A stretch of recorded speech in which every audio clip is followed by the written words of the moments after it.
আলাইকুম প্রিয় SSC vocational exam 2026 শিক্ষার্থীবৃন্দ, তোমাদের আগামীকালকে ইংরেজি 2 পরীক্ষা। তার জন্য সিন প্যাসেজ আসবে। সিন প্যাসেজে থাকে 9 নম্বর, যেখানে এমসিকিউ 4টি থাকবে এবং শর্ট কোশ্চেন থাকবে 5টি। এর জন্য তোমরা আজকে কি কি বিষয় পড়তে পারো তার একটা শর্ট সাজেশন দিচ্ছি। প্রথমেই তোমরা যে প্যাসেজটা সবচেয়ে গুরুত্ব দিয়ে পড়বে, জয়নুল আবিদিন, শিল্পাচার্য জয়নুল আবিদিনের উপর যে প্যাসেজটা রয়েছে সেটি পড়বে। সঙ্গে সময় থাকলে মাদার তেরেসা, এই প্যাসেজটা একটু দেখে যাবে। দ্বিতীয়ত তোমরা পড়বে হচ্ছে 21 ফেব্রুয়ারি ইজ অবজার্ভ, 21শে ফেব্রুয়ারির উপর যে প্যাসেজটা রয়েছে সেখানকার সংক্ষিপ্ত কোশ্চেন এবং এমসিকিউগুলো পড়বে। তৃতীয়ত তোমরা পড়বে হচ্ছে 26 March our independence day, 26 March আমাদের স্বাধীনতা দিবস, এই প্যাসেজটা তোমরা পড়বে।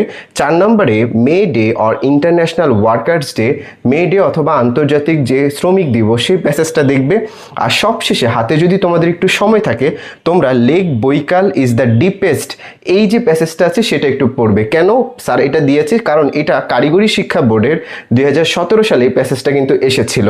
তাই আজকে এই 5 থেকে 6টি প্যাসেজ তোমরা যদি পড়ো, আল্লাহ চাহে ইনশাল্লাহ আগামীকাল একটি প্যাসেজ তোমরা কমন পেতেও পারো। ধন্যবাদ।